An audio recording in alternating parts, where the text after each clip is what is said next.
Good morning बच्चों। 12th class का chemistry का अगला लेक्चर, जिसमें हम क्या पढ़ रहे थे पिछले लेक्चर में, आपको पता होगा कि पिछले लेक्चर में हम बच्चों पढ़ रहे थे क्या, geometrical isomer and optical isomer. तो आज मैं कोशिश करूंगा चाहे लेक्चर आधा घंटा का बन जाए, इस ज्योमेट्रिकल आइसोमर को खत्म करूंगा। इसके बाद में ज्योमेट्रिकल आइसोमर खत्म करने के बाद में बच्चों बैलेंस बॉन्ड थ्योरी और क्रिस्टल फील्ड थ्योरी है वो बचेगी, और वो होने के बाद में ये चैप्टर कंप्लीट हो जाएगा। लगभग आपको एस्टिमेट बताऊं तो 6 से 7 इस लेक्चर के बाद में 6 से 7 लेक्चर और आएंगे, जिससे ये कोऑर्डिनेशन केमिस्ट्री चैप्टर और खत्म हो जाएगा। तो आप बच्चों हम Ma2 B2 C2 में आइसोमर्स की बात करते हैं। अब Ma2 का मतलब कोई भी दो सेम लाइगेंड्स, जैसे कि Cl2, A2 की जगह Cl2 ले सकते हैं। अब B2 का मतलब कोई डिफरेंट Cl2 से, मतलब ब्रोमीन 2 Br2, और C2 का मतलब कोई तीसरा डिफरेंट, मतलब NH3 ट्वाइस। तो अब अगर ये एग्जांपल इस पे स्टिक बैठता है, क्योंकि यहाँ पर दो py पाइरिडीन बोलते हैं इसको, दो NH3 और दो Cl प्रेजेंट है, मतलब ये बिल्कुल स्टिक एग्जांपल है किसके लिए, Ma2 B2 C2 के लिए। तब आप इसमें ज्योमेट्रिकल आइसोमर देखो। तो बच्चों आपको ज्योमेट्रिकल आइसोमर के लिए मैंने कंडीशंस बताई हुई है। तो पहली कंडीशन क्या थी, अगर कोई भी दो लाइगेंड अगर 90 डिग्री का एंगल बनाते हैं, 90 डिग्री का एंगल बनाते हैं तो उसे हम क्या बोलते हैं, सिस। अगर कोई दो लाइगेंड 180 डिग्री का एंगल बनाते हैं तो बच्चों उसे हम क्या बोलते हैं, ट्रांस। अगर ये दोनों कंडीशन हमें एक ही मॉलिक्यूल के अंदर मिल जाए तो उसे हम बच्चों बोलते हैं, उसे हम बोलते हैं कि ये ज्योमेट्रिकल आइसोमर शो नहीं करता। बट अब इसमें देखते हैं बच्चों, इसमें देखें कि py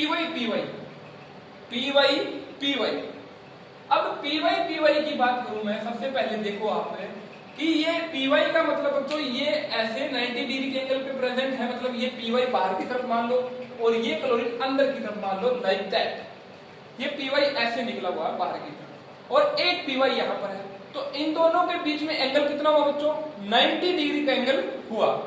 तो ये दोनों 90 डिग्री एंगल पे प्रेजेंट है।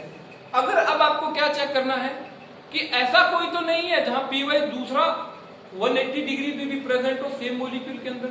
देखोगे तो आप ऐसा कोई मॉलिक्यूल, ऐसा कोई यहाँ पर py नहीं है जो क्या करता हो, यहाँ पर 180 डिग्री एंगल पर प्रेजेंट हो। तो बच्चों इसमें देखोगे कि ये py this is one position, I think I tell you about that, this is 1 2 3 4 5 6 and I tell you about the position which are show cis position.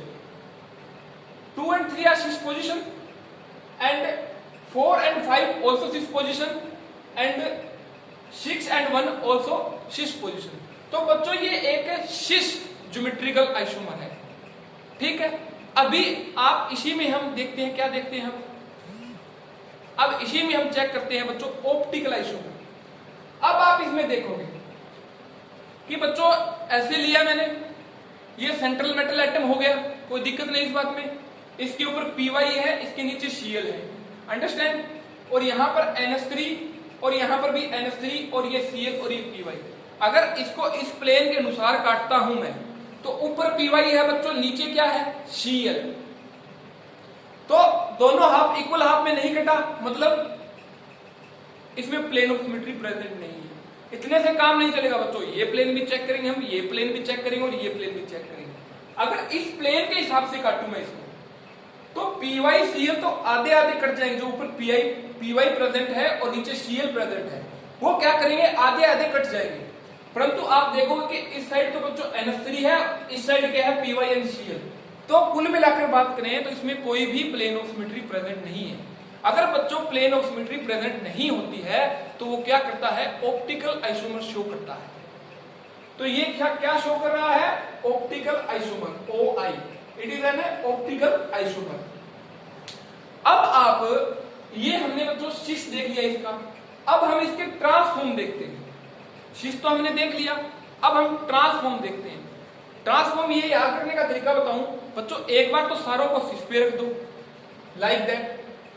ये इसके साथ सिस है, ये सिस है, ये सिस है। एक बार इन सबको ट्रांस पे रख दो, कैसे, Cl के ट्रांस में Cl है, py के ट्रांस में py है, NH3 के ट्रांस में NH3 है। समझ रहे हो आप? और फिर क्या करोगे, फिर आप एक एक को पकड़ दो, Cl को पकड़ लिया, Cl को ट्रांस में पुट कर दो, फिर दोनों NH3 को ट्रांस में पुट कर दो, फिर दोनों Py को ट्रांस में पुट कर दो, लाइक दैट। यहाँ पर देखोगे ना आप, तो यहाँ पे NH3 ट्रांस में है, ये दोनों cis में प्रेजेंट है, Cl ट्रांस में है, ये दोनों किस में प्रेजेंट है, cis में। यहाँ पर Py ट्रांस में है, Cl किस चीज में प्रेजेंट है, ट्रांस में। इसके 5 ऑप्टिकल आइसोमर, सॉरी ये 5 ज्योमेट्रिकल आइसोमर शो करता है। कैसे? 1 2 3 4 5। समझ रहे हो आप? अब आप अगले में देखो बच्चों, ये Py 180 डिग्री एंगल पे प्रेजेंट है।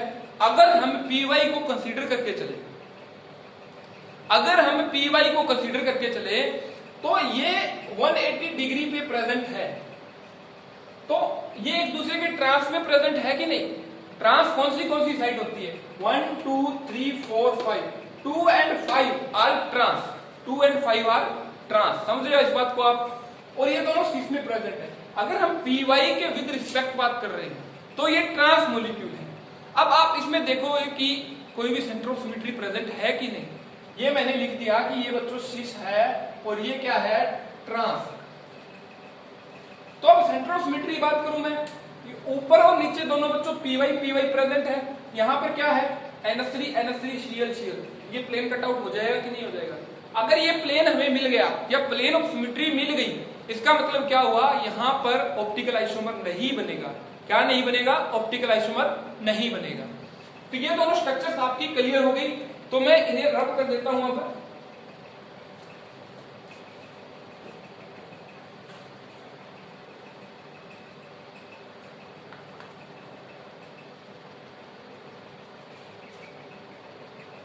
ठीक है बच्चों, जैसा कि बताया, अब आप यहां पर देखोगे जो NH3 के विद रिस्पेक्ट टू ट्रांस ले लिया हमने, और जस्ट ए मिनट वेट बच्चों,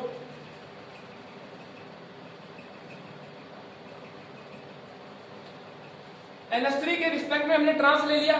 ठीक है, अब देखोगे आप कि Cl के रिस्पेक्ट में ट्रांस ले लिया, और ये हमने सब कुछ trans A to Z trans में कंसीडर कर लिया। अब आपको ज्योमेट्रिकल आइसोमर तो मैंने बता दिए कि सारे cis ले लो एक बार, सारे एक बार आप ट्रांस रिस्पेक्ट में ले लो, फिर दो को पकड़ो उसे ट्रांस में, दो को पकड़ो उसे ट्रांस में, दूसरे को पकड़ो ट्रांस में। अब आप इनमें ज्योमेट्रिकल आइसोमर देखो, ये बिल्कुल डिट्टो इसी तरह है। NH3 यहां से अगर प्लेन काटता हूं तो ये एक NH3 बाहर की तरफ रह जाएगा, एक NH3 अंदर की तरफ, तो इसमें बच्चों प्लेन ऑफ सिमेट्री प्रेजेंट है, और इसमें भी प्लेन ऑफ सिमेट्री प्रेजेंट है। अब बात करते हैं इसकी, तो बच्चों इसमें भी प्लेन ऑफ सिमेट्री प्रेजेंट है। तो ऑप्टिकल आइसोमर कौन सा शो करता है? ओनली जो पहली स्ट्रक्चर बनाई थी, cis स्ट्रक्चर थी, वो एक ऑप्टिकल आइसोमर शो करता है। अब आप इनमें देखो भाई, एक स्ट्रक्चर के ज्योमेट्रिकल आइसोमर बच्चों 5 थे। कितने थे? 5 थे, परंतु उनमें से एक ही ऑप्टिकल आइसोमर शो करता है। ऑप्टिकल आइसोमर क्या होते हैं? जो मिरर इमेज दिखाता है। तो टोटल आइसोमर की बात करूं भाई, जिसका ऑप्टिकल आइसोमर होता है तो एक तो खुद होता है, और एक उसका ऑप्टिकल आइसोमर बनता है। ऑप्टिकल मतलब ऑप्टिकल आपने पढ़ा ऑब्जेक्ट्स में, ऑप्टिक्स।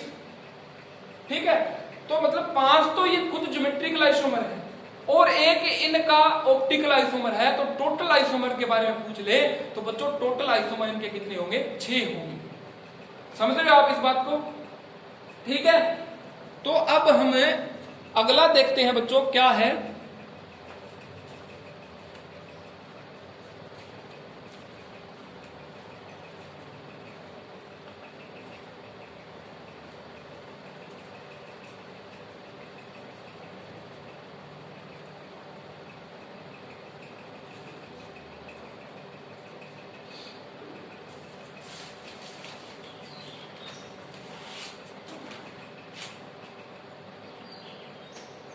अगला किसके बारे में बात करें हम? A B C D E F। कैसे? जैसे कि मेटल ले ली बच्चों, कोबाल्ट, फिर हमने क्लोरीन ले लिया, ब्रोमीन ले लिया, H2 ले लिया, फ्लोरीन ले लिया, NH3 ले लिया। कितने हो गए? 1 2 3 4 5, 1 मोर आप Py ले लो, मतलब 6 के 6 लाइगेंड डिफरेंट ले ले, तो टोटल कितने ज्योमेट्रिकल आइसोमर बनेंगे? तो बच्चों ये टोटल आपके याद रखने योग्य बात है, इसमें टोटल 15 ज्योमेट्रिकल आइसोमर बनते हैं और सारे के सारे ऑप्टिकल एक्टिव होते हैं, ऑप्टिकल आइसोमरिज्म शो करते हैं। तो मतलब 15 तो ज्योमेट्रिकल आइसोमर हो गए बच्चे, और वो सभी के सभी ऑप्टिकल आइसोमर शो करते हैं, तो 15 ऑप्टिकल आइसोमर हो गए। अगर आपसे पूछ लिया जाए कि MABCDEF के टोटल कितने स्टीरियो आइसोमर है, तो 15 तो ज्योमेट्रिकल आइसोमर बच्चों, और उन 15 से बने हुए ऑप्टिकल आइसोमर बच्चों, तो टोटल स्टीरियो आइसोमर की बात करूं तो 30 हो जाते हैं। अगर आपसे पूछा जाए कि ज्योमेट्रिकल आइसोमर कितने हैं, तो आप बोलोगे 15। अगर आपसे पूछा जाए कि स्टीरियो आइसोमर कितने हैं, तो आप 30 बोलोगे। क्यों कि स्टीरियो आइसोमर को अगर हम क्लासिफाई करते हैं तो 2 पार्ट्स में डिवाइड करते हैं। पहला पार्ट था ज्योमेट्रिकल आइसोमर, दूसरा पार्ट था ऑप्टिकल आइसोमर। तो स्टीरियो आइसोमर एक कोलेक्टिव टर्म्स है, किस चीज की? ज्योमेट्रिकल आइसोमर की एंड ऑप्टिकल आइसोमर की। ठीक है, इसे याद करना है।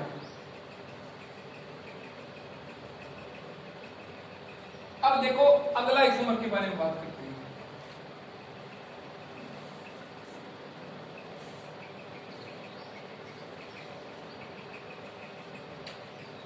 MAAB2C2, समझ गए आप? MAAB2C2, ठीक है। तो बच्चों इसके लिए मैं बताता हूं, ये स्ट्रक्चर आप ड्रॉ कर लो। यहां पर ईन लगा देता हूं, ठीक है। क्या कर दिया मैंने? यहां पर ईन लगा दिया मैंने, और यहां पर NH3Cl NH3Cl, इस बात को समझ रहे हो? NH3Cl। अगली बात करूं मैं, यही मेटल ली मैंने, यहां पर मैंने सेम ईन लगा दिया। क्या लगा दिया? ईन। इस ईन को नहीं हिला रहे। ये दोनों बच्चों क्या कर दिया हमने? सॉरी, ये दोनों हमने शीश पे रख दिया ना आपकी बात। तो ये क्या है? शीश आइसोमर। अब इन दोनों NH3 को मैं ट्रांसफर रख दूं, इन दोनों NH3 को मैंने ट्रांसफर रख दिया, तो ये क्या हो गया बच्चों? अब ट्रांस आइसोमर। अगर इनको मैं थोड़ा यहां पर लिख देता हूं, मेटल, अब की बार Cl को बच्चों मैं ट्रांसफर रख रहा हूं। क्या रख रहा हूं? Cl को ट्रांसफर रख रहा हूं। ये ईन हो गया, ठीक है। तो इसके कितने आइसोमर बन गए?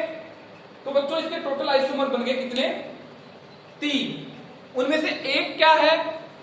शीश है, और 2 क्या है? ट्रांस है। अब इनकी ऑप्टिकल आइसोमर की बात करता हूं। अब ऑप्टिकल आइसोमर की बात करता हूं, तो बच्चों अब एक बात बताता हूं आपको मैं। कैसे बताऊं मैं? ये मैंने यहां पे सेम मान लिया।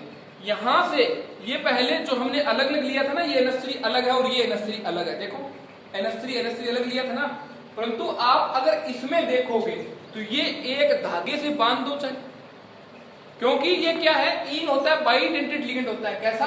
बताता हूं आपको मैं।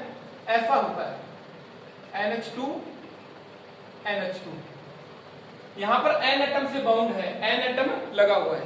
तो आप इसको ऐसे करोगे बच्चों, तो ये मान के चलो कि ऐसे बंधा हुआ है। कैसे? ऐसे बंधा हुआ है, और यहां पर NH3 लगा हुआ है, यहां पर Cl लगा हुआ है, और यहां पर NH3 और Cl।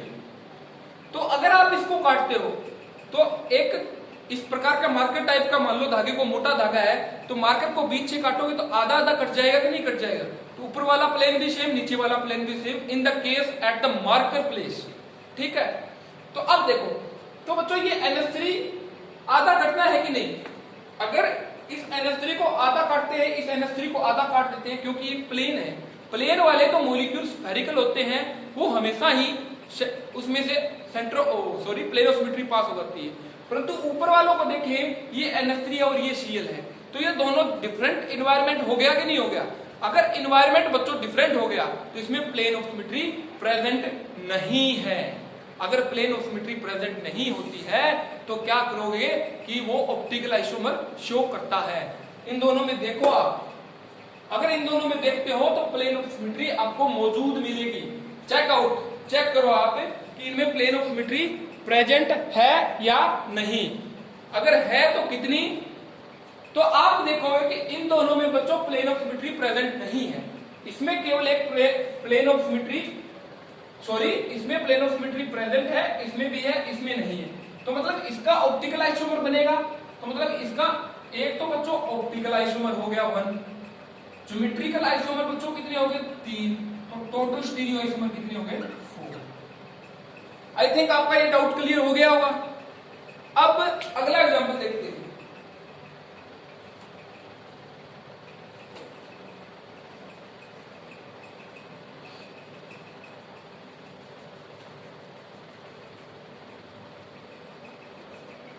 कौन सा एग्जांपल, एम ए थ्राइस।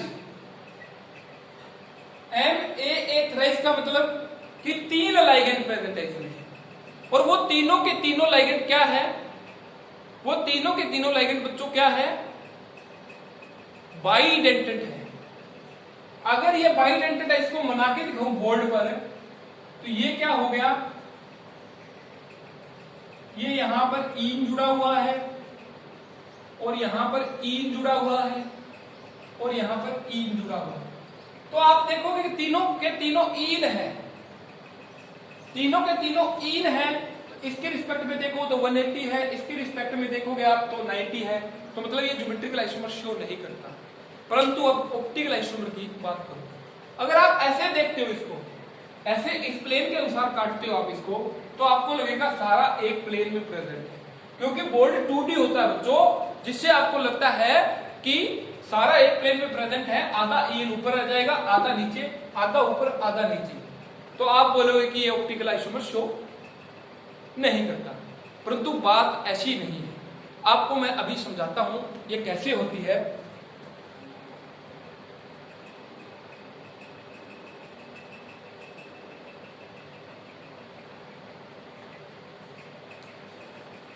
बच्चों इस मॉडल को देखो आप, मैं देख लेता हूं आपको सही दिख रहा है कि नहीं दिख रहा। इस मॉडल को देखो, जो बच्चों ये वायर है ना, ये वायर यहां से आपको दिख रही है, ये यहां से अटैच होकर यहां आ रही है। जो ये मैंने लगाए हुए हैं, ये एक एटम कंसीडर करके चलो आप, ठीक है। क्या कंसीडर करके चलो बच्चों, ये एक एटम कंसीडर करके चलो, या लाइगेंड्स।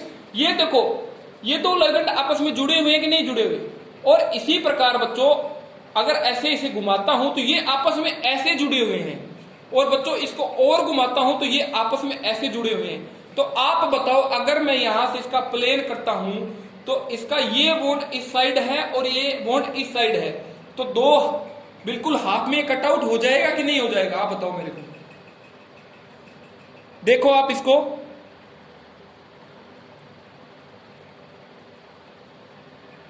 समझ रहे हो क्या बच्चों इसको, बात को। ये देखो कि ये स्ट्रक्चर ऐसी है, बोर्ड पर 2D है तब इसे बनानी पड़ी, परंतु एक्चुअल में अगर 3D में देखते हैं बच्चों इसको, तो ये स्ट्रक्चर ऐसी है। अगर बच्चों इस प्लेन के अनुसार काटना चाहूं मैं, तो ये इस साइड है और ये इस साइड है, तो ये डिफरेंट स्ट्रक्चर दोनों हाफ इक्वल हाफ में नहीं बन सकेगा ना ये। तो इसका मतलब बच्चों इसमें प्लेन ऑफ सिमेट्री प्रेजेंट नहीं है, ठीक है। तो ये ऑप्टिकल आइसोमर शो करेगा, बल्कि ज्योमेट्रिकल आइसोमर शो नहीं करेगा, ठीक है। तो बच्चों यहां पर मैं अब ज्योमेट्रिकल आइसोमर आपका खत्म कर रहा हूं और ऑप्टिकल आइसोमर खत्म कर रहा हूं। अगर अब भी कहीं आपको ज्योमेट्रिकल आइसोमर और ऑप्टिकल आइसोमर में दिक्कत आती है, तो आप मेरे को कमेंट सेक्शन में बताओ, ताकि मैं वो आपकी प्रॉब्लम सोल्व कर सकूं। समझ रहे हो आप बच्चों? Just minute, check video check कर लेता हूं बच्चों में, तो उस प्रॉब्लम को ताकि हम सोल्व कर सकें। और मैं आपको बताने वाला हूं, अब आपके जब भी स्कूल लगेंगे, टाइम पीरियड बच्चों बहुत कम होगा, तो ये चैप्टर आप YouTube से कवर कर लो। और इस चैप्टर में मेरे को नहीं लगता कि मैंने कोई कमी छोड़ी आपके लिए। आप कोई प्रॉब्लम ना पूछो, आपके कोई प्रॉब्लम आती नहीं, मतलब या तो पढ़ते बहुत ज्यादा हो या बिल्कुल ही नहीं पढ़ते। तो आप मेरा साथ दो, जो भी प्रॉब्लम आती है मेरे को बताओ, और मेरे लिए काम कर सकते हो आप। अगर आपको ये लेक्चर समझ में आता है तो वीडियो को लाइक करें, चैनल को सब्सक्राइब करें। अगर आपको कहीं भी कोई प्रॉब्लम है तो कमेंट सेक्शन में कमेंट करके मेरे को बताएं। Thank you.